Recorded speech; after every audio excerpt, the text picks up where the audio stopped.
Sandra, President Biden was supposed to meet with the science and technology advisors today amid growing concerns over the rapid explosion of artificial intelligence programs and the possible dangers connected with them.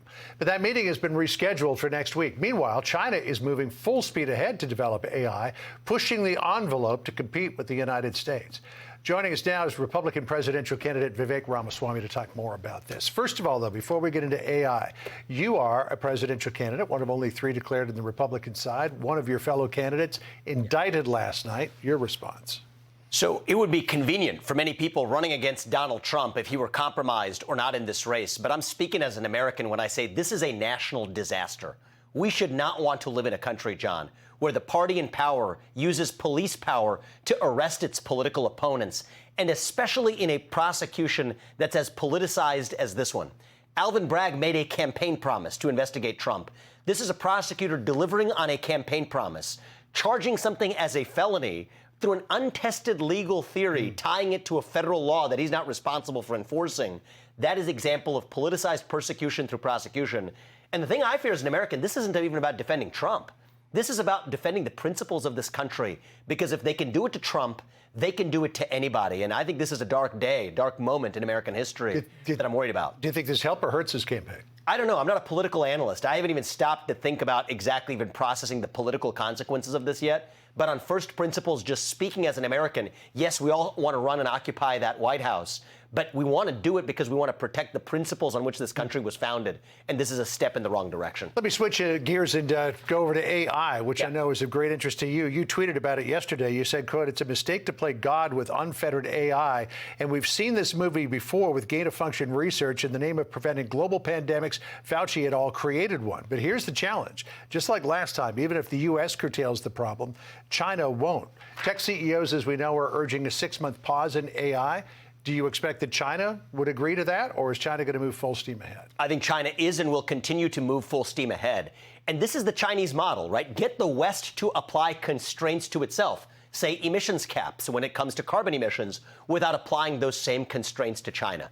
So here's my view. Unlike in the carbon debate, which I'm actually a big believer that we need to abandon the climate cult in this country, in this case, the problem and the threats posed by AI could be very real. And so I agree with the tech founders who signed this letter insofar as they're pointing out the problem.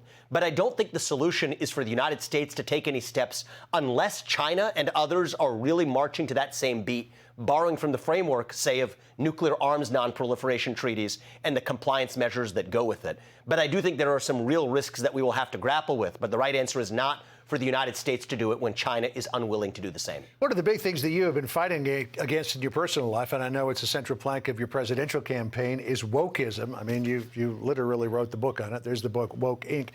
Some Republicans have a difficult time defining woke or wokeism. What is it to you? Yeah, so wokeness basically says that you're identified in part on the genetic characteristics you inherit on the day you're born. Race, gender, and sexual orientation specifically, and that you're either a member of an oppressor category or an oppressed category based on those genetic characteristics. Agree or not, that's what the even proponents of wokeness would say. Now, I'm against it because I think that's inherently divisive, and I think that that guts the shared American identity that we all share in common, regardless of whether we're black, white, or brown. But one of the things I try to do as an American and as a critic of wokeness is to make sure we understand the best arguments for it, articulate them before we actually tear it down and offer a better alternative. And that's what I'm on a mission to do in this campaign. New Fox News poll out in the last couple of days shows a snapshot of where the campaign is. Let's put it up on the screen. Donald Trump leads the pack with 54%. Ron DeSantis there at 24%. You are down in a cluster of candidates at 1%, along with Mike Pompeo, Kristi Noem, Chris Sununu, Chris Christie, and Asa Hutchinson.